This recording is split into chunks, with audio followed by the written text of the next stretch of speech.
Buenos días, alumnos. Soy la doctora Paola Ruz, médico pediatra, exalumna de esta universidad. El día de hoy vamos a hablar sobre la teoría del programa ampliado de inmunizaciones. Si bien el tema es específicamente programa ampliado de inmunizaciones, o sea, el esquema nacional de vacunación, vamos a tocar algunos otros temas como para entrar en contexto de lo que es este esquema de vacunaciones. ¿Ok? Vamos a hablar sobre cómo están las vacunas en el mundo, sobre el esquema nacional propiamente dicho, sobre el plan ampliado de inmunizaciones en el Perú, cómo se está cubriendo estas cuotas de vacunaciones en el Perú y en la región, cómo se distribuyen las vacunas. Por supuesto, vamos a tocar brevemente el tipo de vacunas, las diferencias entre unas y otras, sobre todo las vacunas que están incluidas en nuestro programa de vacunación. Y por último, tocaremos el tema de los efectos secundarios y las contraindicaciones de la vacunación. Yo creo que a estas alturas todo el mundo tiene claro de la importancia de la vacunación, ¿no? La inmunización es una historia de éxito para la salud y para el desarrollo mundial, ya que salva millones de vidas cada año. Las vacunas son indispensables para prevenir y para controlar muchas enfermedades transmisibles, por lo que son la base de la seguridad sanitaria mundial. Además, en general, las vacunas son fundamentales para hacer frente a las enfermedades infecciosas emergentes, como por ejemplo porque contienen o limitan los brotes epidémicos de estas o porque combaten la propagación de las resistencias a los antimicrobianos. La inmunización llega a más personas que cualquier otro servicio social. Tal vez tenemos zonas alejadas del país donde no tenemos un médico, pero la enfermera de vacunas llega hasta el último rinconcito. Y eso es un componente vital en la atención primaria de salud. Beneficia a las personas, a las comunidades, a los países y al mundo. Y representa una inversión en el futuro, por tres motivos. Porque salva vidas y protege la salud de las poblaciones, porque mejora la productividad y la resiliencia de los países, y porque propicia un mundo más seguro, sano y próspero. Bueno, y como habrán escuchado hablar estos últimos días en las noticias de la famosa Agenda del 2030 de las Naciones Unidas, en esta agenda están los 17 Objetivos de Desarrollo Sostenible, que son los objetivos que deben buscar los países para un desarrollo sostenible. De estos 17 objetivos, las inmunizaciones desempeñan un papel fundamental en 14 de ellos. O sea, en 14 de los 17 objetivos están involucradas las inmunizaciones y las campañas de vacunación. Sobre todo en el Objetivo de Desarrollo Sostenible número 3, que es garantizar una vida sana y promover el bienestar para todos en todas las edades. Y bueno, indirectamente en otros 13 de ellos, ¿no? Como lo pueden ver ahí. ¿Qué está pasando en el mundo? ¿Cuáles son las estrategias mundiales para la vacunación? En el 2012 sale este plan de acción que es plan de acción del 2011 al 2020, sin embargo se publicó en el 2012. Es el Plan de Acción Mundial sobre Vacunas por la Asamblea Mundial de la Salud para alcanzar los objetivos del diseño de las vacunas, que éstas deben hacer accesible la inmunización a nivel universal. La misión de este plan era mejorar la salud mediante la ampliación más allá del 2020 de todos los beneficios de la inmunización a todas las personas, independientemente de su lugar de nacimiento, de quiénes son o de dónde viven.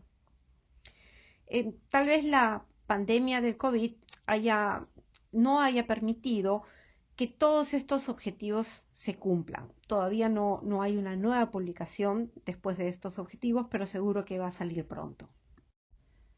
Para poder alcanzar los objetivos generales del diseño de las vacunas, se plantearon progresos continuados hacia el logro de los 6 objetivos estratégicos. Y están detallados acá para cada objetivo los logros proyectados al 2015 al 2020. Como le digo, algunos, sobre todo los del 2020, no se han podido concretar y la pandemia ha tenido mucho que ver en ese objetivo, ¿no? Como les mencioné en unas diapositivas anteriores, El 1 de abril del 2020 se publica la Agenda de Inmunizaciones del 2030. En la Agenda de Inmunizaciones del 2030 se basa en un marco conceptual integrado por 7 prioridades estratégicas. La primera prioridad estratégica es que las inmunizaciones sean globales y consiste en garantizar que los programas de inmunizaciones sean un componente básico de la atención primaria de salud para lograr una cobertura sanitaria universal. La segunda es el compromiso y la demanda de la comunidad. Estas dos prioridades estratégicas van a representar la base de un programa de inmunizaciones y son esenciales para prestar a las personas y a las comunidades unos servicios de salud centrados en las personas y guiados por la demanda. Las 3 prioridades estratégicas siguientes, que son cobertura y equidad, curso de vida e integración y brotes y emergencias, garantizan la prestación de servicios de inmunización ante el crecimiento de la población, la continua urbanización y el aumento de la migración, los movimientos de las fronteras y los desplazamientos de las poblaciones, los conflictos, la inestabilidad política, los desastres naturales y el cambio climático. Las 2 prioridades estratégicas restantes facilitan el éxito.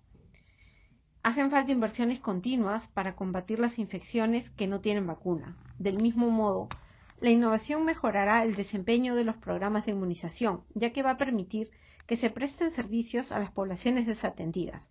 Para lograr que esto sea exitoso, también es fundamental garantizar el suministro mundial de vacunas asequibles y sostenibles, y que los programas nacionales de todo el mundo cuenten con estas características. Estas 7 prioridades estratégicas se anclan en 4 principios básicos, que van a determinar qué tipo de acciones se emprenderán para lograr cada objetivo estratégico y cada propósito.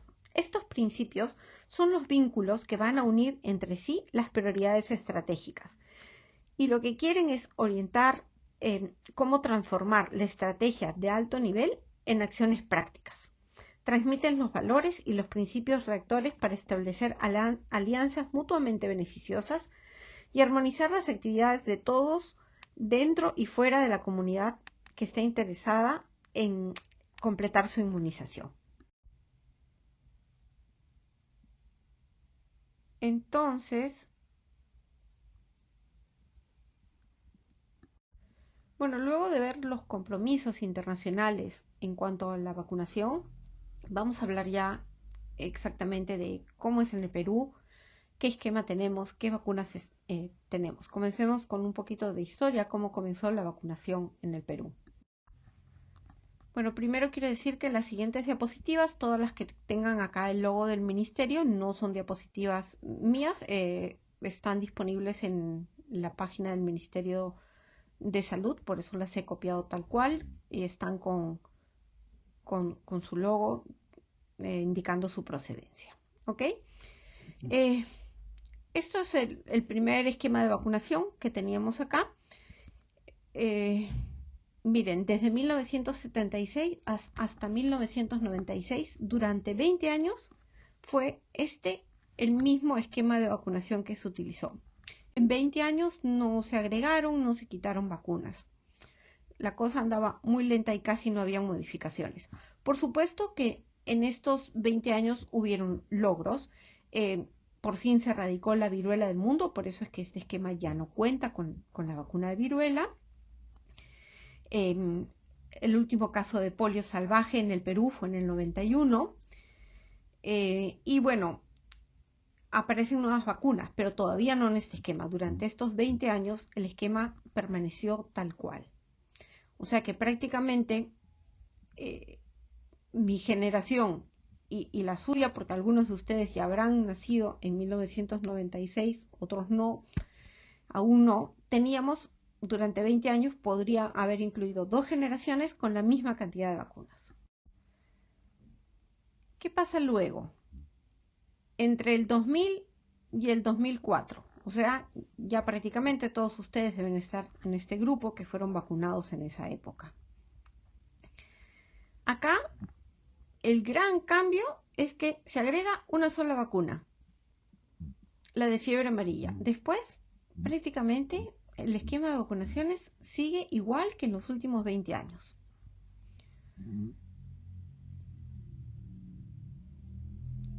El 20 de junio del 2003 se da la ley de vacunas. Bueno, este es el esquema de 2005 y 2006 y aquí ya vamos a ver un poco más de cambios. En el 2005 se introducen la vacuna de hepatitis B y de Haemophilus influenza B. La de hepatitis B se pone la primera dosis en el recién nacido y luego los 2 y 4 meses la segunda y la tercera dosis. ¿Ok? Y la vacuna de Haemophilus influenza B se pone junto con las dosis de la DPT y la polio oral. Van en el mismo control.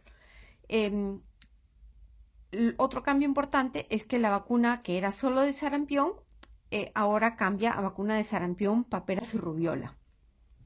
Hay una campaña para la erradicación de la rubiola congénita y en 6 semanas se vacunan 20 millones de personas. ¿Ok? Y bueno, ya acá vemos algunos pequeños cambios más en el esquema nacional de vacunación. En el 2017 vamos a tener otros cambios. Primero, que en el febrero del 2008 se habla sobre que las vacunas no es un gasto, es una inversión en salud. Se compran 52 cámaras frías para todo el país y hay una gran campaña de vacunación contra la hepatitis B, no solo en niños, sino que se comienza a vacunar a todos los adultos que no fueron vacunados de niños. Y acá hay un gran cambio. Aparece la penta. La vacuna pentavalente, vamos a tener en la misma inyección la vacuna de difteria, pertussis, tétano, la Haemophilus influenza B y la hepatitis B. Entonces el niño recibirá de recién nacido la BCG y la hepatitis B, pero luego a los 2, 4 y 6 meses recibe la penta, que va a incluir estas 5 enfermedades, y la polio por vía oral. Además, miren que aparece. Solo se vacunaba a los niños hasta los 9 meses antes, ¿no? O hasta el año cuando cambió sarampión por sarampión, paperas y rubiola y la fiebre amarilla. Ahí acababa nuestro esquema de vacunación. Ahora, miren cómo crece. A los 18 meses se vuelve a poner otra penta: difteria, pertussis, tétano, polio, Haemophilus influenza y hepatitis B. Y además se pone una segunda dosis de sarampión, paperas y rubiola a los 4 años.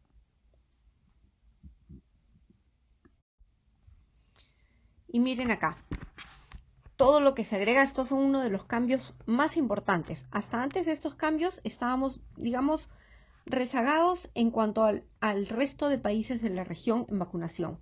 Pero luego de estos cambios que se producen en el 2008, realmente nuestro carnet de vacunación se vuelve uno de los más completos. ¿Ok? Tenemos que la DPT, además del refuerzo de los 18 meses, ahora tiene un segundo refuerzo a los 4 años. Y tenemos la introducción importantísima de estas dos vacunas: neumococo, que se podía poner 4 meses, y la tercera dosis al año, o en algunos sitios lo ponían a los 3 y a los 5 para no juntarse con estas, pero se puede poner de ambas formas. Y el rotavirus, la vacuna que se usa acá en el programa de vacunación, es rotavirus monovalente y también se ponía a los 2 y a los 4 meses. Entonces, el niño que iba a su control de los 2 y 4 meses recibía la penta, la polio oral, el neumococo y el rotavirus. Y también se agregan las vacunas de papilomas virus humano, que se pone inicialmente en 3 dosis, 0, 2 y 6 meses. Y se pone no tanto en los centros de vacunaciones, sino que las campañas son en los colegios. Se cogen a las niñas en 5º grado de primaria. Y también se comienza a poner la vacuna de influenza en los niños a partir de los 6 meses. A ellos hay que ponerles 2 dosis, así que se les pone a los 7 y a los 8 meses. Este es el esquema que tuvimos desde el 2013 hasta el 2016. Acá vemos el esquema con el que iniciamos y miren los refuerzos de los 18 meses incluyen la DPT y la polio oral y Y los refuerzos de los 4 años también incluyen la DPT y la polio oral. O sea, ya no estamos vacunando solo hasta los 18 meses, sino hasta los 4 años. Además, sarampión, paperas y rubiolas, 2 dosis al año de los 4 años, la fiebre amarilla. Acá se cambia a la vacuna de papiloma. No, perdón, lo que se cambia es la vacuna de polio. Eh,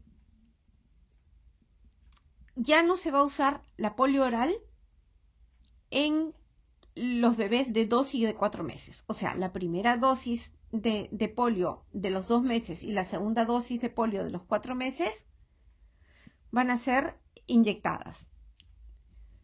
Y recién la dosis de los 6 meses y la de los 18 y la de los 4 meses, esas ya van a ser polio oral. ¿Para qué?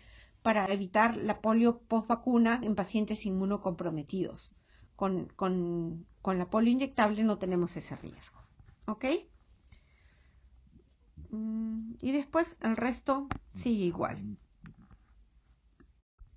Y bueno, este es prácticamente el esquema que tenemos ahora, el del 2018. No ha variado más este esquema. Lo que se agrega es que tenemos la vacunación de neumococo para los mayores de 60 años. Y este sí es un dato importante. A partir del 2018 se agrega la vacuna contra varicela, que es la última vacuna que se ha agregado. Y en las gestantes se comienza a colocar la vacuna combinada de PTA para gestantes. Y esto va a ser ya los últimos cambios, que no son tanto en niños, sino un poco más en adultos, salvo la de varicela. Y con esto tenemos nuestro esquema actual, que es un esquema bastante completo y competitivo si lo comparan con otros países. La vacuna BCG, llamada así por el bacilo de Calmette-Guerin, se comenzó a utilizar desde 1921. Es una vacuna viva atenuada derivada del bacilo Mycobacterium bovinus, que es el agente etiológico de la tuberculosis en bovinos. No hay ninguna vacuna que esté tan utilizada y que sea tan polémica como la BCG. Se sabe que la inmunidad celular es importante para el control de la tuberculosis, pero no existe un marcador inmunológico que pueda correlacionar la protección que se tiene contra la enfermedad. La respuesta inmune a la inmunización primaria con BCG ha sido evaluada de diferentes formas. Se sabe que hay una inducción de células T con CD4, CD8, con interferón, interleuquina, factor de necrosis tumoral tras la vacunación, pero no se ha podido mostrar una correlación de protección. En cambio, las personas vacunadas desarrollan una respuesta inmunitaria entre las 8 y 14 semanas después de la vacunación. ¿Cómo sabemos que ya hay esta respuesta? Por la prueba de tuberculina. La eficacia y la efectividad de la vacuna de BCG contra la tuberculosis va a variar considerablemente en varias poblaciones. Las vacunas de la BCG producen un grado más alto de protección contra las formas graves de la tuberculosis que contra las formas moderadas. La BCG proporciona una protección más o menos del 50% frente a la enfermedad tuberculosa. En especial, va a prevenir de la meningitis tuberculosa, de las formas diseminadas durante la edad infantil, pero no es muy eficaz para prevenir las formas pulmonares. La eficacia de la vacunación neonatal con BCG va a disminuir con la edad. Más o menos dura 10 años y puede tener una efectividad residual de 20 a 25 años. La vacunación con BCG es muy efectiva contra la forma grave de la tuberculosis en niños. Está especialmente indicada en los países donde tenemos una alta incidencia de tuberculosis, ¿no? Como nosotros. Se va a administrar estrictamente por vía intradérmica en la cara externa del brazo, ¿no? Y se pone 0.1 mililitros en los niñitos mayores de 1 año de edad, pero solamente 0.05 en los menores de 1 año. La vacuna de la polio. Bueno, existen dos vacunas de la polio. Eh, el virus de la polio tiene tres serotipos. Es muy contagioso, se transmite fácilmente de persona a persona por vía fecal, oral, respiratoria. Y bueno, ha sido responsable de muchos casos de parálisis y muertes en todo el mundo. En el Perú ya no tenemos polios salvajes desde 1991, pero se presentaron algunos casos de polio post vacuna, ¿no? Pacientes inmunosuprimidos. Hay dos vacunas, la, la vacuna oral, que es un virus vivo atenuado, que era la única que usábamos antes, y la vacuna de polio parenteral. Esta vacuna es un virus inactivado muerto. Entonces, ¿qué pasa? En el 2013 se cambia el esquema y se pasa a la polio IPV a los 12 y a los 4 meses y se continúa el esquema con polio oral a los 6, 18 y 5 años, como vimos en el carnet de vacunación. Y con esto se disminuyen los casos que habían de polio post vacuna. Otra de las vacunas que tenemos en el calendario es la penta.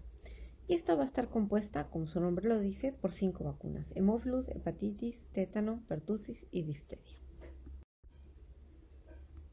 La bacteria Haemophilus influenza era responsable de una gran cantidad de morbilidad y mortalidad en niños menores de 5 años, antes de que apareciera la vacuna. Y era la causa principal de las meningitis bacterianas en esta edad. Los principales cuadros clínicos eran meningitis, epiglotitis, neumonía, entre otros. Y generalmente es una enfermedad que se produce en menores de 5 años. Luego de los mayores de 5 años ya es muy rara. Son vacunas que están compuestas por un polisacárido capsular purificado que está conjugado con un transportador. Estas vacunas conjugadas son muy efectivas frente al Haemophilus influenza B.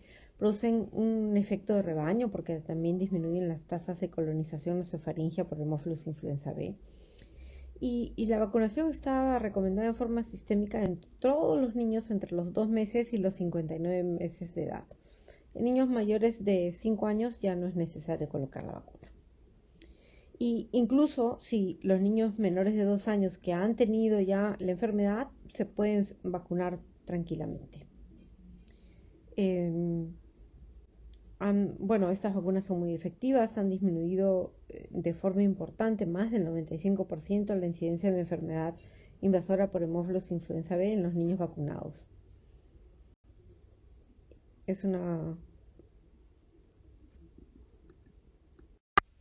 La vacuna de la hepatitis B es una vacuna inactivada, no contiene microbios vivos en su composición. Es una vacuna ADN recombinante, está constituida principalmente por la proteína de superficie del virus, el antígeno de superficie del virus de hepatitis B, y está producida en un cultivo de levaduras.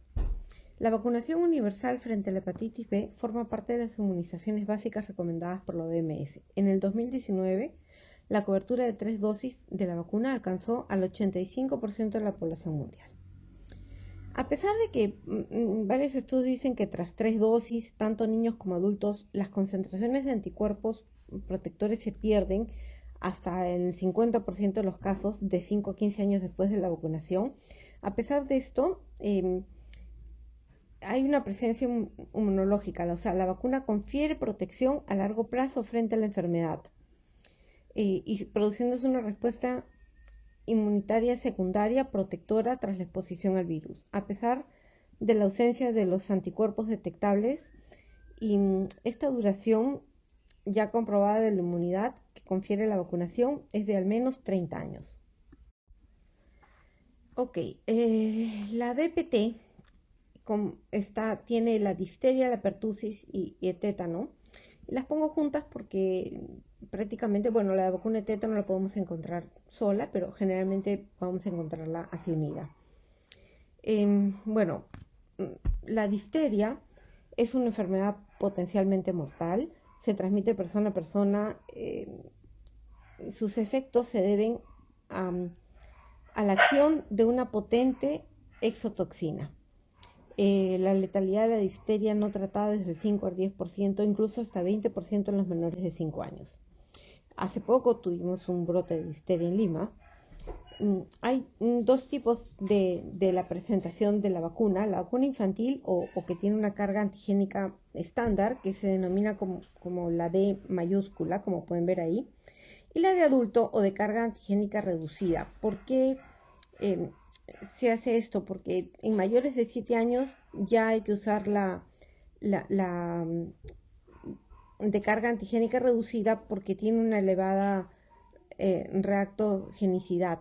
O sea, los efectos adversos locales son mayores, entonces es mejor usar la otra. No existe la vacuna como en sí sola, está unida a la vacuna de pertussis y de tétano. O también puede estar unida en la penta, ¿no? Con el hemófilus y la hepatitis, o incluso en la hexa con la polio, ¿no? Se administra por vía intramuscular. Entre el 95 y el 100% de los adultos vacunados con 3 dosis y los niños que son vacunados con 4 o 5 dosis tienen concentraciones séricas de anticuerpos adecuadas. Y la inmunidad va a disminuir de forma progresiva. Más o menos dura 10 años, por lo tanto se requiere un refuerzo de 10 años, ¿ok? En cuanto a la vacuna de tos ferina, bueno, la pertussis es una infección respiratoria aguda muy contagiosa causada por la Bordetella pertussis y puede afectar a cualquier edad. La tos ferina es endémica a nivel mundial. A pesar de las altas tasas de vacunación, siguen habiendo casos, generalmente en adolescentes o en adultos jóvenes, en las cuales ya ha bajado la inmunidad natural o adquirida, ¿no? Ha sido disminuyendo con el tiempo. Tanto la infección natural como la vacunación confieren una protección muy limitada, entre 4 y 20 años para la infección natural y entre 4 y 7 años para la adquirida mientras la vacuna. Por lo tanto, también se pone la vacuna cada 10 años. En cuanto al tétano, bueno, el tétano es una enfermedad aguda causada por una potente endotoxina y producida por la bacteria Clostridium tetani. El tétano sigue siendo un problema de salud pública. La vacuna antitetánica es una vacuna inactiva, un compuesto proteico obtenido a partir de la toxina tetánica. La efectividad de la vacuna es prácticamente del 100%, siendo excepcionales los casos de tétanos en personas vacunadas. Y la duración de la inmunidad va a depender de varios factores, de la edad, del número de dosis, de los intervalos, pero si han completado un esquema correcto en la infancia, no son necesarios refuerzos hasta los 60 o 65 años. Se coloca de forma intramuscular. La vacuna de rotavirus es una vacuna de virus vivo atenuada.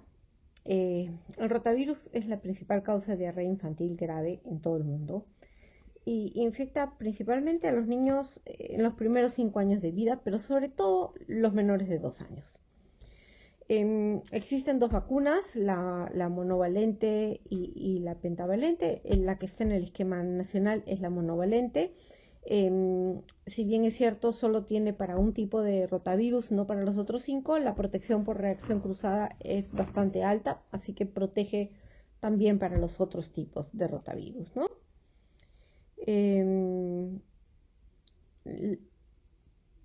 Bueno, se recomienda poner la vacuna antes de los 6 meses. Si el niño tiene más de 6 meses ya no es necesario vacunarlo, ya que la vacuna va a proteger principalmente las formas graves y de la hospitalización, ¿no? Protege 72% de cualquier caso de rotavirus, 82% de enfermedad grave y 92% de la hospitalización. Esto es importante. Cuando se pone por vía oral, o la polio vía oral no se debe poner junto con la rotavirus. Ya no hay tanto conflicto en nuestro calendario porque ahora a los 2 y a los 4 meses tenemos la polio parenteral, entonces podemos poner la rotavirus simultánea. Antes se ponía la rotavirus a los 3 y a los 5 para no cruzarse con la polio oral. Y en esta vacuna sí no se debe poner si es que el niño está con fiebre, con diarrea, con vómitos, porque claro, va a vomitar la vacuna, ¿no? Entonces, en esos casos se pospone un poco la vacunación hasta que pase el cuadro el cuadro agudo.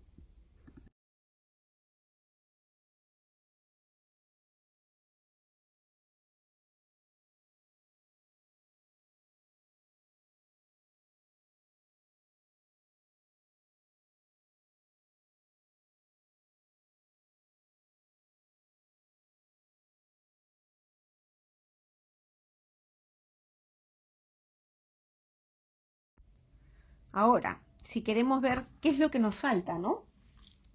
Acá podemos ver las diferencias entre los diferentes calendarios de los países de Latinoamérica, ¿no? ¿Qué vacunas incluyen cuántos países? Como ustedes ven, nosotros tenemos prácticamente todas las vacunas. Yo diría que hay solo dos vacunas que no tenemos.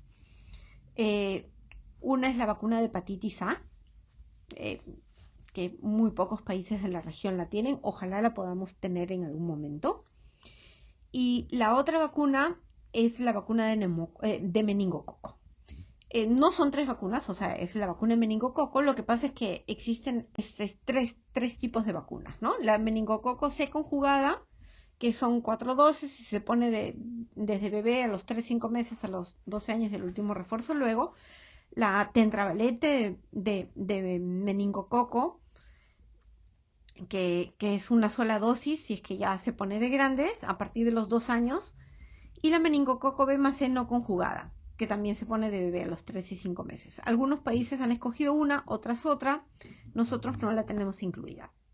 Pero creo que nuestro esquema está bastante completo, salvo por estas dos enfermedades que no tenemos incluidas.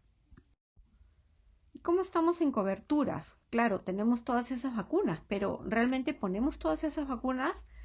¿Qué porcentaje de nuestra población está realmente vacunada? Bueno, como pueden ver acá en este cuadro, eh, tenemos acá arriba en la primera columna cómo se promedio de las Américas y acá tenemos nuestro país. Entonces estamos en el promedio, tenemos una regular cobertura de las vacunas. Por supuesto que no estamos al 100%, algunas vacunas más que otras, pero digamos que en cuanto a la cobertura estamos en el promedio de la región de América, ¿no? Les voy a pedir que ingresen, si pueden en este momento, de sus celulares a este link. Y en este link es muy fácil ver cómo están las vacunas, qué se está poniendo. Eh, Vamos a entrar y les enseño cómo funciona.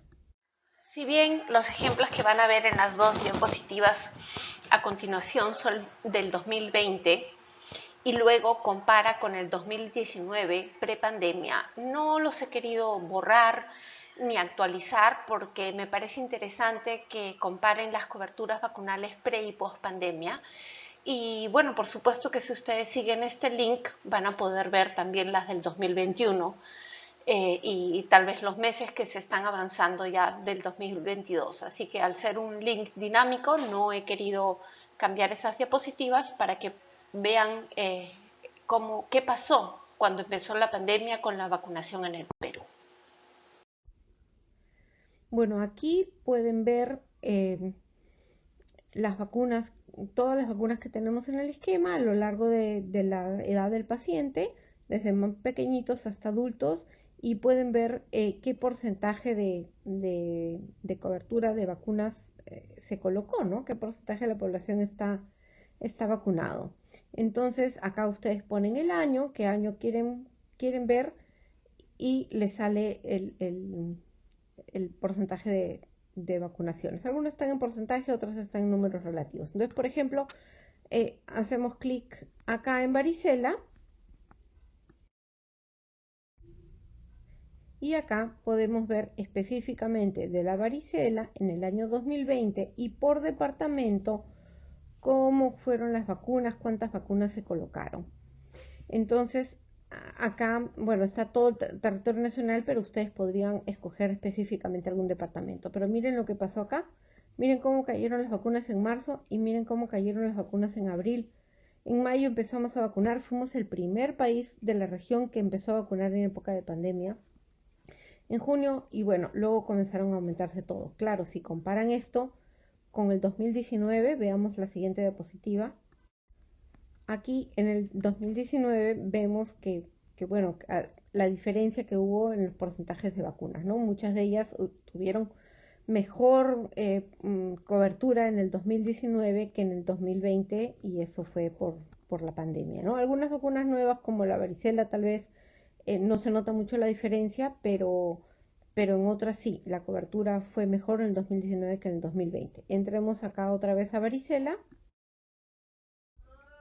y vemos acá cómo la vacunación estuvo pareja en todos los meses, ¿no? En este caso, como recién se introdujo la varicela a partir del 2018, todavía no había tanta cobertura, pero van a notar mayor diferencia con otras vacunas. Bueno, lo importante de esto es que en esta herramienta ustedes pueden revisar vacuna por vacuna, departamento por departamento, el año que ustedes quieran y ver la cobertura de vacunas que tenemos en el país.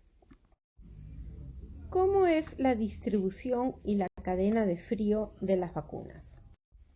Bueno, esta también es una diapositiva del Ministerio donde muestra cómo es la gestión de abastecimiento, la red de abastecimiento del ámbito nacional para las vacunas.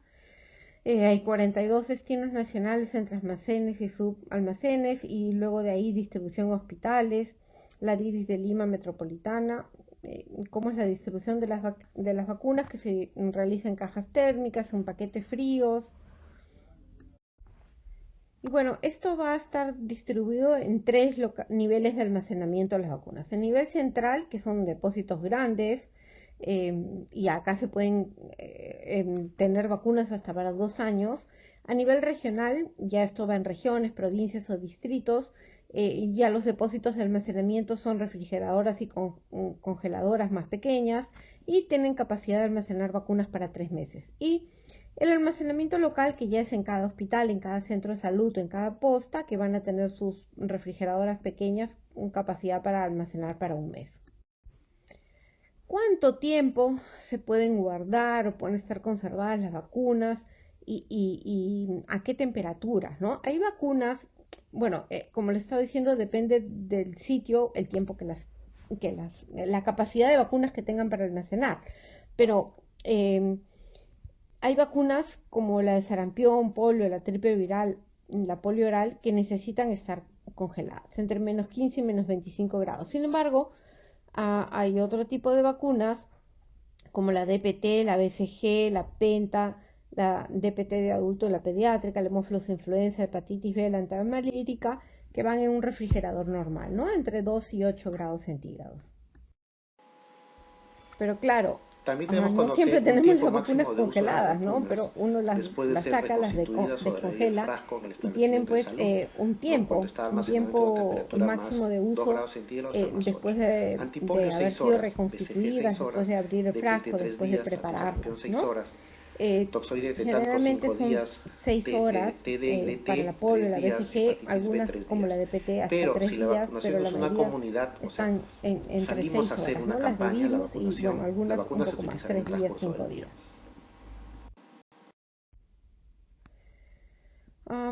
¿Cómo podemos clasificar las vacunas? Tenemos diferentes tipos de vacunas y varias formas de clasificarlas. Vamos a buscar una forma sencilla de que puedan clasificar y ordenar los diferentes tipos de vacunas. Primero, un breve reseña de los tipos de inmunidad, ¿no? Tenemos la inmunidad activa y la inmunidad pasiva. La inmunidad activa tiene memoria inmunológica, o sea, el organismo genera anticuerpos específicos.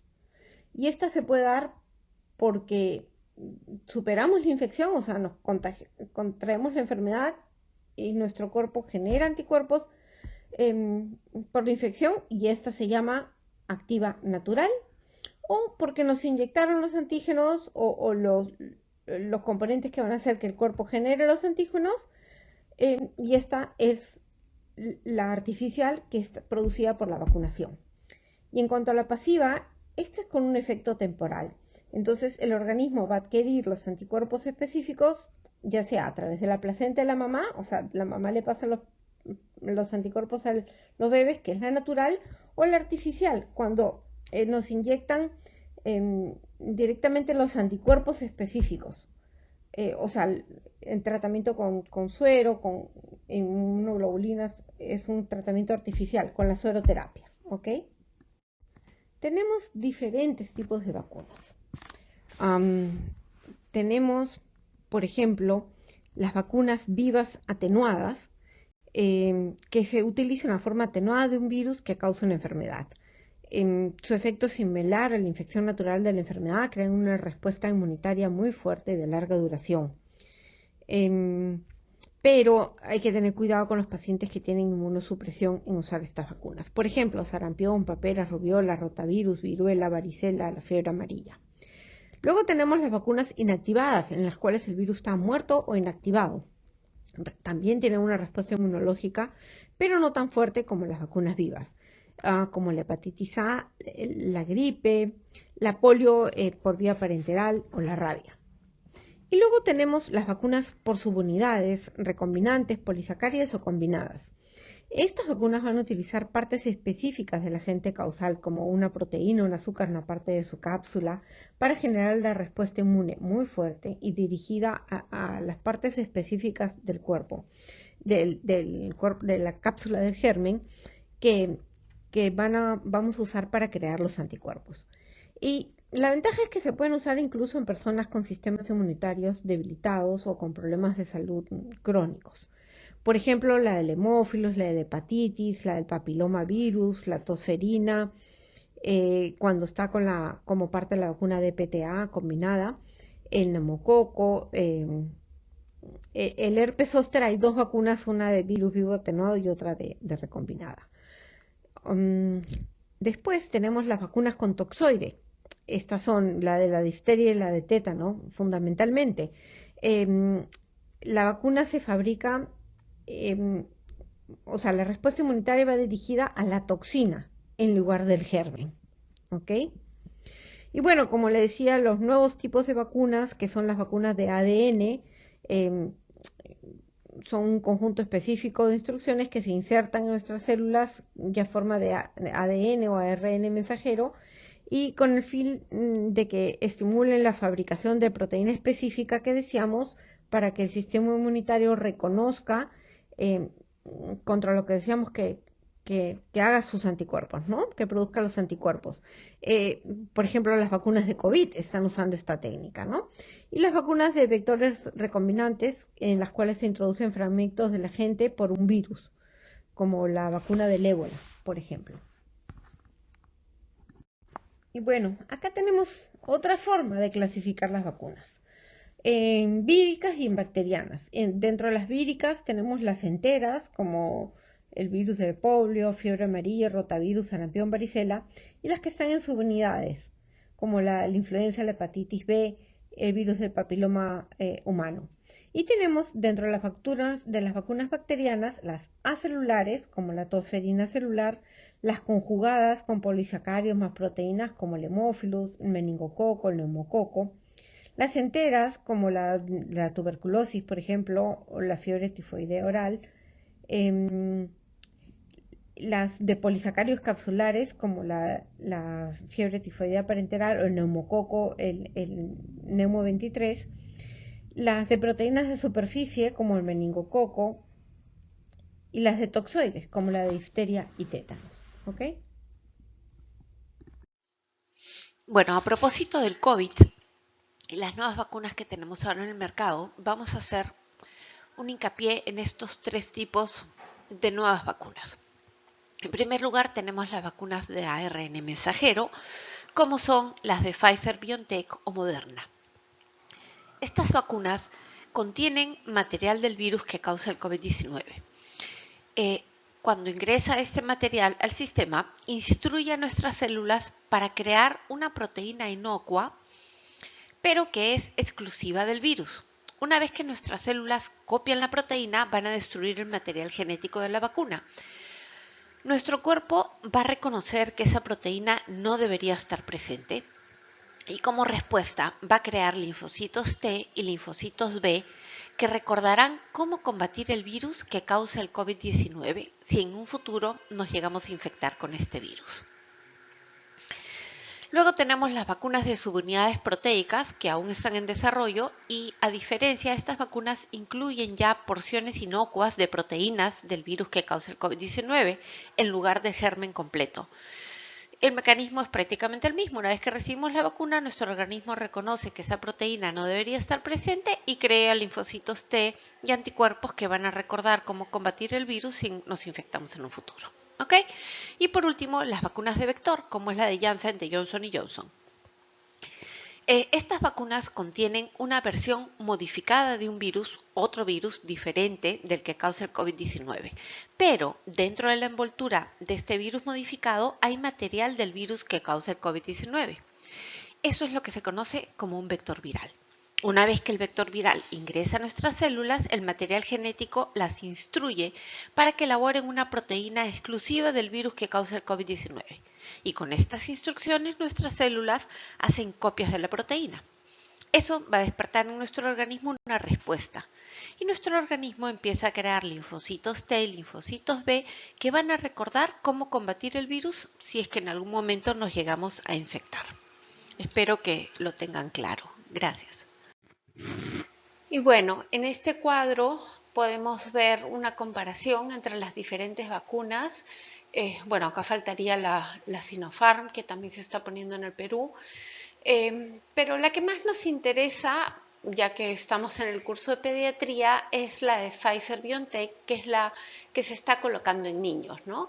Y tenemos entre 5 y 11 años una dosis reducida, la mitad de la dosis del adulto, y a partir de los 12 años, de 12 a 17, ya tenemos la dosis la misma dosis que utilizan los adultos, ¿no? En cuanto a su esquema de vacunación, bueno, la primera dosis, 3 semanas después la segunda dosis, y ya está aprobada el refuerzo que se requiere en los adolescentes de 12 a 17 años, 5 meses después de la última dosis. Aún no tenemos ningún dato sobre un refuerzo para los niños de 5 años a 11 años, pero supongo que pronto estará saliendo este refuerzo también, ¿no? Bueno, por si les quedaron dudas del funcionamiento de las dos vacunas, los dos tipos de vacunas que más se están usando, aquí tenemos un gráfico muy fácil de entender. Esto es una información para pacientes, no para médicos, pero se las pongo porque es importante que ustedes sepan una forma fácil cómo comunicarse con los pacientes y cómo explicar cómo funcionan estas vacunas. Entonces ahí la tienen para que la puedan revisar con calma. Bueno, y por último, ya para terminar de hablar de COVID, tenemos aquí toda la lista de vacunas que están aprobadas para su uso. Y bueno, al lado derecho tenemos las vacunas que se están usando en el Perú, ¿no? Que son estas 3. Ahora, por supuesto que las vacunas tienen efectos secundarios como cualquier cosa, cualquier medicamento. Sin embargo, generalmente estos efectos no son graves y vamos a verlos. Los efectos adversos de las vacunas o efectos secundarios asociados a las vacunas e inmunizaciones, que es lo que significa SAVI, los podemos clasificar de dos formas: por el tipo de evento o por la gravedad. Vamos a verlos más adelante. Si vemos los efectos adversos relacionados con la vacunación, vemos que estos pueden ser una reacción relacionada con el contenido de la vacuna, o sea, realmente por un componente de la vacuna, como el enrojecimiento, dolor, tumefacción en el hombro, etc. Una reacción relacionada con un defecto de la calidad de la vacuna, por ejemplo, cuando es insuficiente la inactivación del virus de la polio. Una reacción causada por un error de vacunación, o sea, no se lavaron bien las manos en la administración de la vacuna y hay una infección de la zona. Una reacción relacionada con la ansiedad asociada a la vacunación. Esto es importante. Por ejemplo, le sube la presión, le da taquicardia, un síncope por la vacunación, que no tiene nada que ver con la vacuna, es por el componente de estrés de colocarse la vacuna. O pues, también puede ser un evento coincidente con la vacunación. Por ejemplo, yo lo uso mucho, las personas que dicen que no se ponen la vacuna de la influenza porque se ponen la vacuna y a los 2 días le da la gripe. Claro, la vacuna de la influenza se pone en época de epidemia, en la temporada de influenza, y lo más lógico es que te puedes contagiar en esa época de influenza, ¿no? Pero no es a causa de la vacuna, ¿no?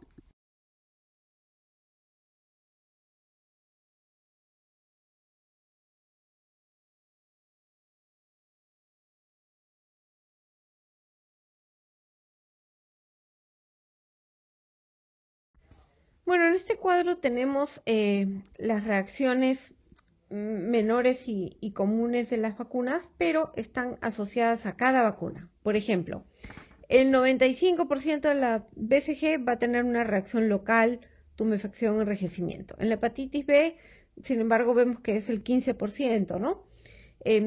Pero pueden tener 1 o 6% de fiebre. Y así, acá pueden ver con cada vacuna lo que usualmente presenta, pero todas son reacciones leves, ¿no?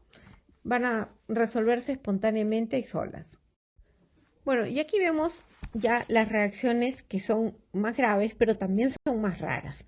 Um, Estas son las vacunas que van a producirlas. Por ejemplo, la BCG puede producir una BCGitis diseminada. Ya son más tardías, entre 1 o 12 meses después de la aparición, pero acá ven la tasa de presentación es bajísima, ¿no?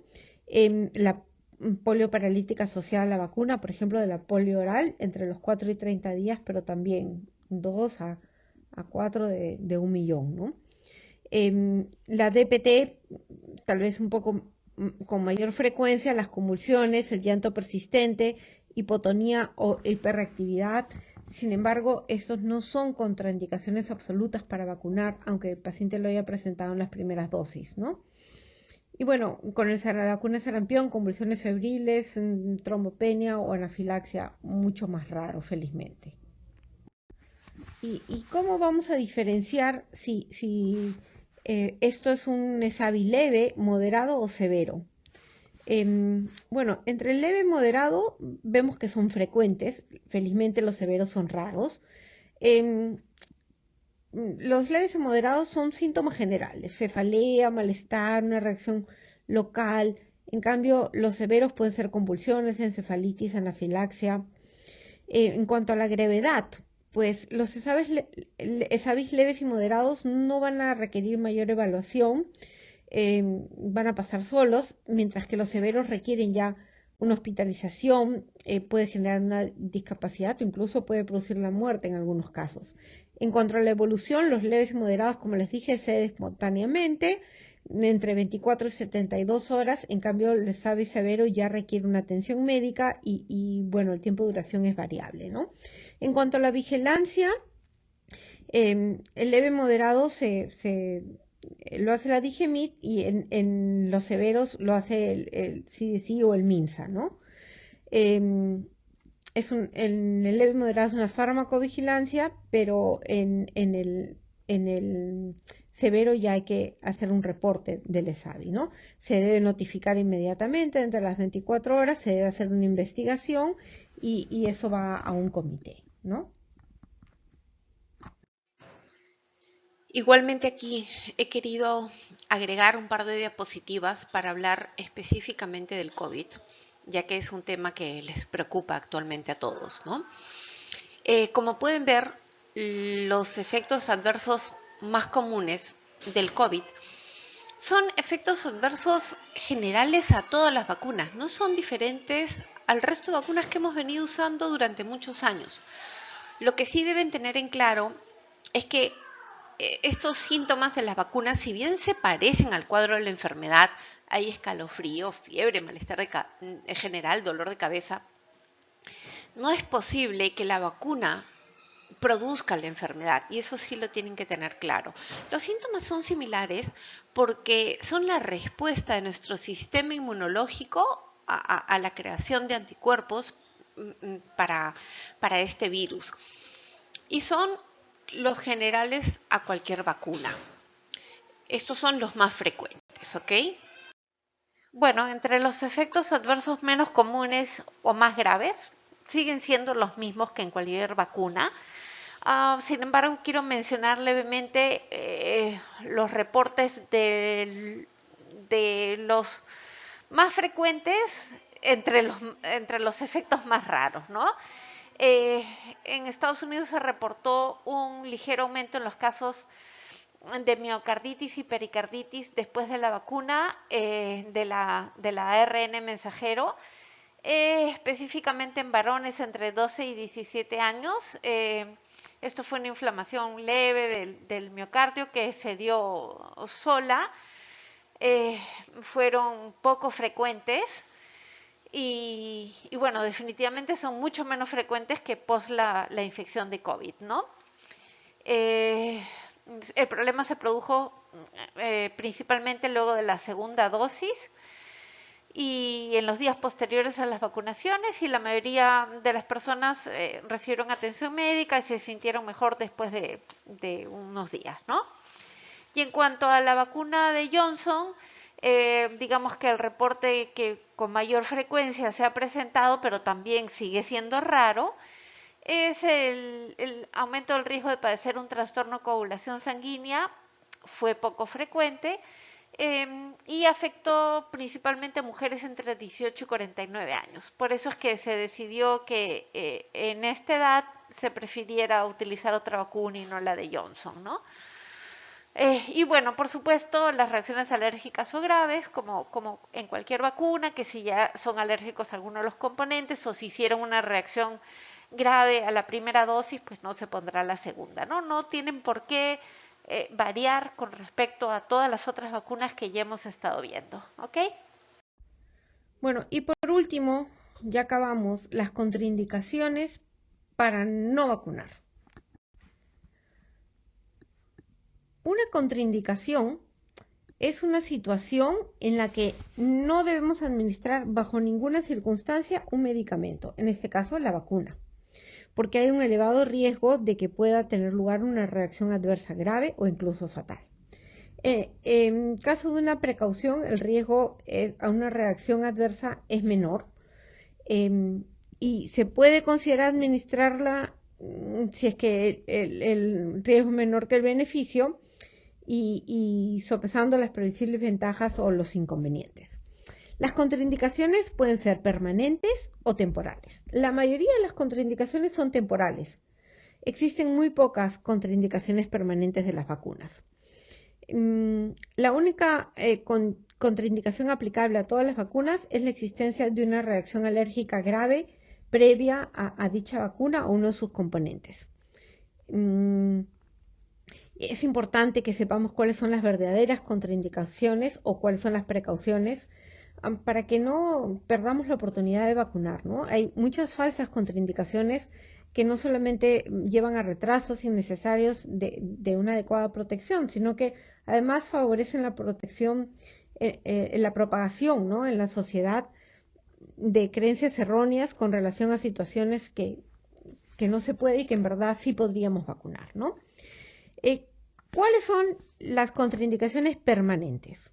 Una reacción adversa grave a una dosis previa de la misma vacuna o una hipersensibilidad o reacción alérgica grave a algún componente de la vacuna. ¿Ok?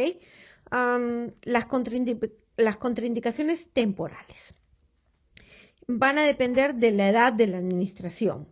Por ejemplo, una vacuna de papiloma que se tiene que aplicar a los 9 años, voy a tener una contraindicación temporal de aplicarla en menores de 9 años. ¿Ok?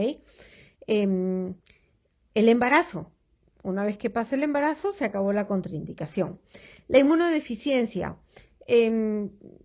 Bueno, algunas vacunas se podrán poner en pacientes con inmunodeficiencia, otras no, sobre todo las que son con gérmenes vivos o atenuados, como la sarampión, papera rubiola, la varicela, la fiebre amarilla.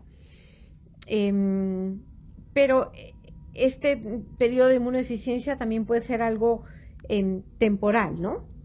O pueden coordinar de vacunarse, por ejemplo, un paciente que va a recibir un tratamiento, vacunarse previo al tratamiento o luego, después del tratamiento, ¿no? Una enfermedad aguda también es una enfermedad aguda moderada, severa, porque las enfermedades agudas leves no son contraindicaciones, pero también es una contraindicación temporal, ¿no? Pasa la enfermedad aguda y podemos vacunar. ¿Qué son las precauciones? Por ejemplo, debemos considerar precauciones cuando hay que evaluar cada caso y ver si es que realmente justifica poner la vacuna o no, o ponerla con precaución, o tener a la mano cómo reaccionar ante un posible efecto adverso, ¿no? Por ejemplo, con la vacuna de la tos ferina, son precauciones las enfermedades neurológicas inestables, mientras esté inestable, si hay una historia de síndrome de Guillain-Barré, 6 semanas posteriores a la administración de una vacuna, en ese caso se debe valorar, ¿no? Con precaución si es que conviene o no administrar la segunda dosis de esa vacuna. En personas con enfermedades crónicas o inmunosupresión, aquellas que reciben tratamientos con productos biológicos, también hay que valorar, como les digo, caso a caso el riesgo y beneficio y decidir individualmente a quién es necesario ponerle y a quién no. La alergia al huevo no es un inconveniente para la vacunación, ya sea con la vacuna, la sarampión, paperas o rubiola, tampoco con la antigripal. Hay que tener precaución, pero puede vacunarse una persona con alergia al huevo con las debidas precauciones y cuidados habituales.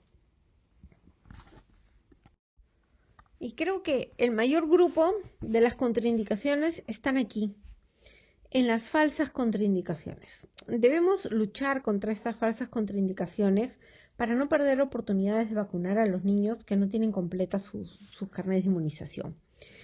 Por ejemplo, es una falsa contraindicación una enfermedad infecciosa banal o moderada, con o sin fiebre, catarro, resfrío común, diarrea. Eso no es contraindicación para vacunar. No se van a incrementar los efectos adversos, no van a prolongar los síntomas de la enfermedad que tiene, no van a modificar la respuesta inmunitaria frente a la vacuna. Se les puede vacunar.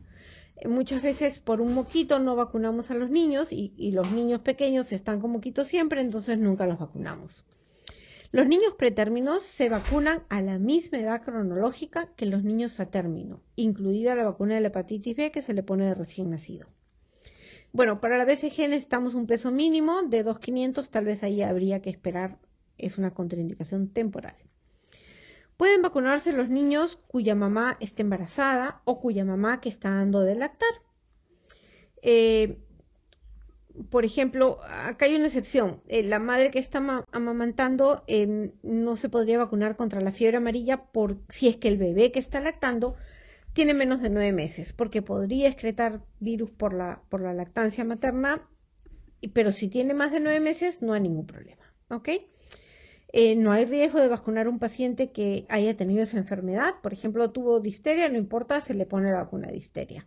Lo único que vamos a conseguir con eso es que tenga más refuerzo, mayor inmunidad adquirida de forma natural, más la de las vacunas. Los pacientes que están diagnosticados de epilepsia y que están estables, que están controladas sus convulsiones, así como los que tienen convulsiones febriles, también se pueden vacunar sin ningún problema.